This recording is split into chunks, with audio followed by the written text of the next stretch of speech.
Good morning, students. Today we are going to start a new chapter, that is safety and first aid. First aid is the immediate assistance or treatment given to someone before the arrival of medical help, ambulance, EMC, emergency medical service. First aid बेटा earliest treatment होता है जो किसी भी patient को दिया जाता है अगर उसको चोट लग जाती है या वो और किसी वजह से सिक हो जाता है। ये जो फर्स्ट एड है ये हम डॉक्टर आने से पहले देते हैं। मीन्स डॉक्टर आने से पहले जो भी ट्रीटमेंट दिया जाता है पेशेंट को उसको हम फर्स्ट एड बोलते हैं। And aims of first aid are preserve life, protect unconscious, prevent injuries and promote recovery. Now what is a sprain?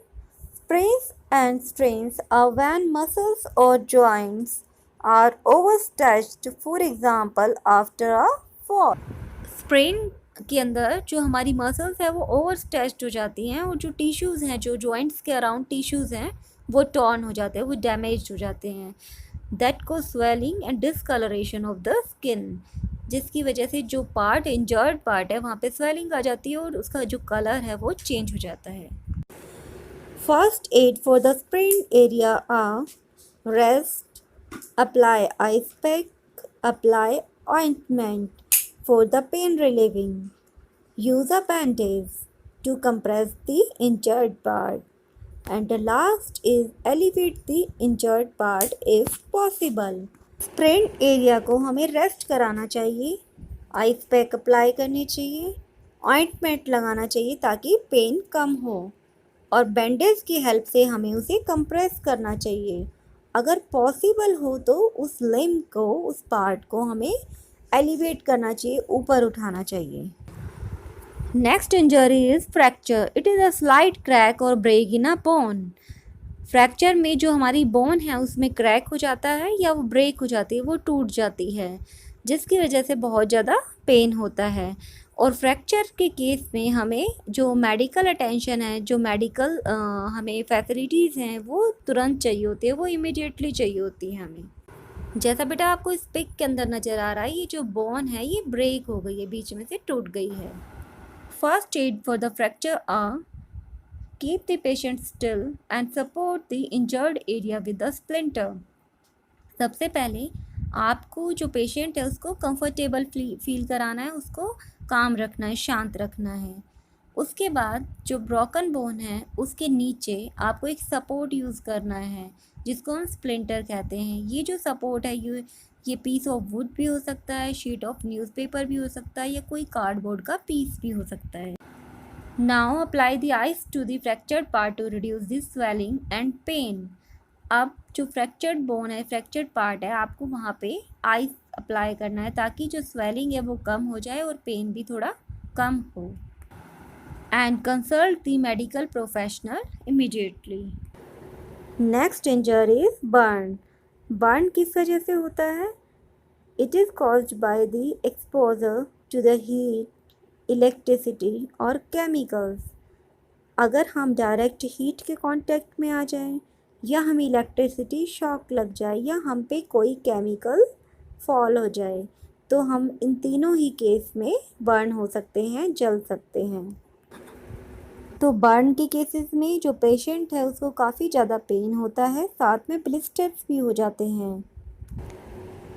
First aid for the burn are remove all clothing and jewelry that is not stuck to the burn from around the burn area. जो भी burn area है उसके आसपास से clothing और jewellery को remove करिए। Second, place the burn under the cool running water for 20 minutes. जो बर्न एरिया है उसको आप वाटर के अंदर रखिए 20 मिनट्स के लिए। Cover the area with a sterile dry dressing if the burning Ojing. अगर बर्न ऊजिंग है, मीन्स रिसने वाला है, तो आप उसको ड्राई ड्रेसिंग से कवर कर सकते हैं। Fourth, do not use ice as it can damage the skin around a burn. Ice को यूज़ नहीं करना है। How to treat a chemical burn? Leave the accident area, take off any contaminated clothing, remove any foreign object from the affected body part, flush the affected body part with water for at least 20 minutes. And visit your doctor for the follow up care. अगर burn जो है वो chemical burn है तो आपको उस place को जल्द से जल्द लीव कर देना चाहिए जहाँ पे केमिकल जो है वो स्प्रेड हो रहा है। सेकंड, अगर आपकी क्लोथ पे केमिकल स्प्रेड हो गया है तो आपको क्लोथ को रिमूव करना चाहिए।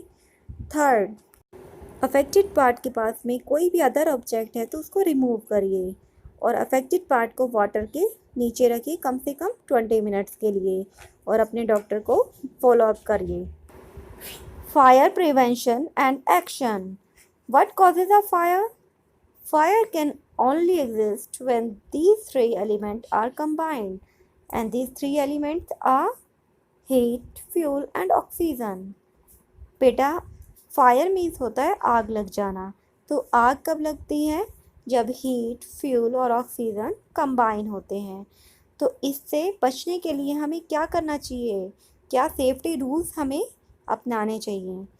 देखो, इलेक्ट्रिकल हैज़र्ड्स, अगर बिजली की वजह से आग लगी है, इलेक्ट्रिसिटी की वजह से आग लगी है, तो we have to switch off all the electrical appliances which are not in a use and disconnect from the main supply by removing plug. हमें सारे इलेक्ट्रिकल अप्लायंसेस को ऑफ करके रखना चाहिए, मेन सप्लाई को कट करके रखना चाहिए। वायरिंग्स जो होती हैं हमें उनको रेगुलरली चेक करना चाहिए और हमें किसी भी सॉकेट को ओवरलोड नहीं होने देना चाहिए, क्योंकि ओवरलोडिंग के केस में क्या होएगा, स्पार्किंग होने की वजह से फायर हो जाएगी। सेकंड, फ्लेमेबल मटेरियल जो होते हैं, फ्लेमेबल लिक्विड, गैस सिलेंडर्स या कोई भी अलग और दूसरे केमिकल्स हैं जो ईज़िली कैच करते हैं फायर को, जो आग को आसानी से पकड़ते हैं, हमको उन सभी को दूर रखना चाहिए। In case of gas leakage, do not touch any electrical devices which may start automatically. अगर आपको स्मेल आ रही है गैस लीकेज की, एलपीजी जो गैस सिलेंडर है उसकी स्मेल आ रही है आपको, तो आपको कोई भी इलेक्ट्रिकल डिवाइसेस को ऑन नहीं करना चाहिए और कुछ भी आपको इग्निशन का सोर्स जो होता है जो स्पार्किंग प्रोड्यूस करे, ऐसा कोई भी सोर्स आपको यूज़ नहीं करना है। Smoking, smoking must be confined to designated area only. Smoking की अगर किसी को हैबिट है तो वो पर्टिकुलर प्लेस पे करे और सिगरेट को डिस्पोज प्रॉपरली करे एस्ट्रे में। फायर एस्केप रूट्स बनाने चाहिए और फायर डोर्स भी होने चाहिए। Animal bites. Most common animal bites are caused by cats and dogs. And animal attack when they are provoked or in danger. बेटा, एनिमल जो होते हैं जब ही अटैक करते हैं हम पे जब वो अपने आप को डेंजर में फील करते हैं, खतरे में फील करते हैं। So pets are usually vaccinated and their bites can be treated at home. जो पैट होते हैं उनको तो हम वैक्सीनेट करा के रखते हैं, तो उनकी जो बाइट होते हैं उनको हम घर पे ही ट्रीट कर सकते हैं। लेकिन जो वाइल्ड एनिमल है जब वो बाइट करते हैं तो हमें मेडिकल हेल्प की बहुत ज़रूरत होती है।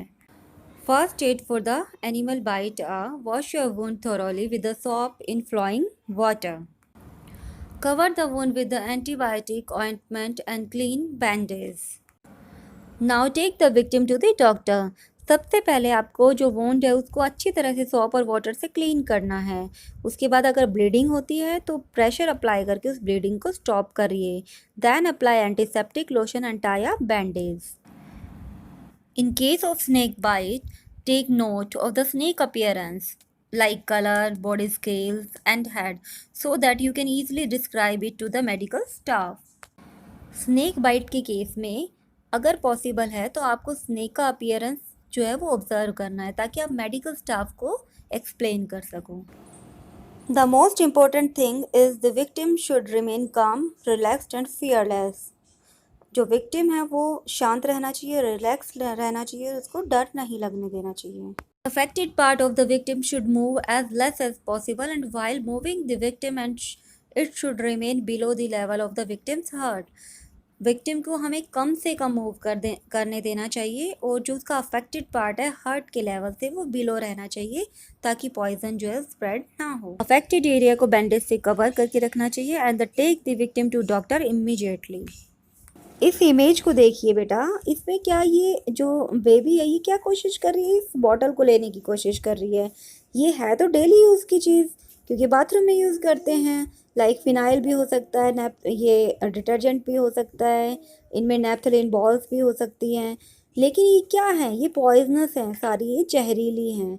अगर इसको स्वेलो कर लिया जाए तो हम जो है डाई भी हो सकते हैं, मर भी सकते हैं। We have to follow some safety rules, like we have to keep all medicine locked in a cupboard, poisonous things away from the reach of children. हमें जो मेडिसिन्स हैं वो कबर्ड में रखना चाहिए, और जो पॉइजनस थिंग्स हैं उनको बच्चों के पहुंच से दूर रखना चाहिए। अगर फिर भी कोई एक्सीडेंटली स्वेलो कर लेता है पॉइज़न को, तो हमें उसकी जो माउथ में जो बचा हुआ लेफ़्ट ओवर जो पॉइज़न है उसको रिमूव करना चाहिए। पॉइज़न के लेबल को हमें नोट करना चाहिए और डॉक्टर के पास ले जाना।